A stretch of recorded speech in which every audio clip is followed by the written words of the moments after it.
Hello, welcome to On This Day. On this day, we take a day from history. Today will be the 7th of March.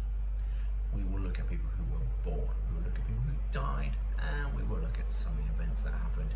It's going to be a shortened one today because I didn't record or write down much that happened past 1927. So let's get started then. So first, we're going to go with the people who were born. So in 448, Lucia from Rome, a Roman noblewoman, daughter of Marcus Aurelius and sister of Commodorus, between 1948 and 1950 AD, was born in Rome. This is what I love about the past.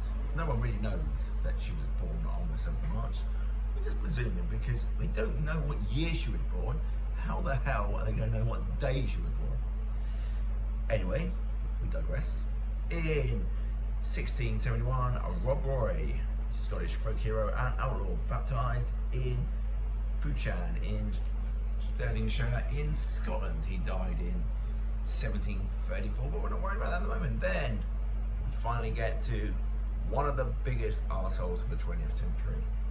Born in 1905, Reinhard Heydrich, German Nazi leader, head of the Bohemia and Moravia and the Reich's main security officer, born in Halderdale in Sally, died in 1942. So a little bit of background about this sick fucker.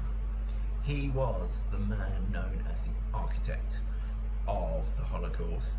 He is the man who died, and then the certain parts of the Holocaust were known as Operation Heydrich. In his honour, because he was such a good guy, there were death camps created, the likes of Sobibor, Treblinka, which were there just for the extermination of the Jewish people. Treblinka was thought to have killed between 800 and 1,000 and a million, over 2 million. No one really knows exact figures because a lot of the papers were destroyed because of the original. And Treblinka was, I believe, 600 meters square long. It was literally there just to kill people and dispose of their bodies. And this sick fucker was the man who came up with that. So hopefully now, if you believe in such a place, he's not to be found. Okay, other people who died. He was born then, though. What a lovely day that must have been for his parents. So people who died then in 322 BC, Aristotle, Greek philosopher and polymath known as the father of logic, biology and zoology, died at around 61 or 62. Again, no one knows how he knew it was his day. His death, it wasn't really, was it? It could have been anyone. It's possibly a little bit more right than maybe Jesus. In 1999, Stanley Kubrick, American film director, 2001, A Space Odyssey, Clockwork Orange. What was that one I meant to see? Eyes Wide Shut, which was his last one. Oh God. He died at the age of 70. In 2013, Kenny Ball, English jazz musician, dies of pneumonia at the age of 82. Fun fact for you about Kenny Ball: he was the trumpeter on The Muppet Show. He has a son. I've seen him play. Yeah, nice trumpet, great. So what's happened then? In 161, Roman Emperor Antonius Pius dies and is succeeded by co-emperors Marcus Aurelius and Lucius Versus, an armed presidental political arrangement in the Roman Empire.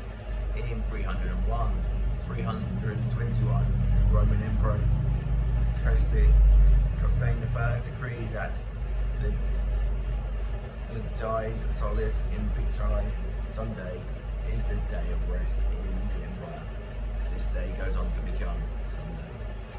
In 1540, English King Henry IV's request is denied by the Pope. Well, we know how that ends, don't we? Someone's getting their head chopped off. In 1633, Prince Frederick Henry appoints himself Viceroy of Limburg, because why wouldn't you, Frederick? In 1774, King George III charges colonialists in Boston with attempting to injure British commerce, paving the way for the closing of a port to punish colonists for the Boston Tea Party. In 1778, Captain James Cook first sights Oregon coast at the Yaquina Bay. In 1785, James Hutton, geologist, presents his full theory of uniformitarianism at a meeting of the Royal Society of Edinburgh. In 1799, the Royal Institute of Great Britain founded, dedicated to scientific research and education. In 1814, Napoleon I of France wins the Battle of Corones against combined Russian and Prussian forces in northern France. In 1851, poll tax levied on Austro-Polish Jews entering Austria Galactica ends. In 1876, Alexander Graham Bell receives a patent for the telephone in the US. In 1905, Arthur Conan Doyle publishes The Return of Sherlock Holmes collection in London under public pressure to revive his famous detective from New York or something. In 1912, Ronald Anderson announces his discovery of the South Pole. It was located on the 14th of December 1911. In 1918, President Woodrow Wilson authorizes the U.S. Army's Distinguished Service Medal, as they should.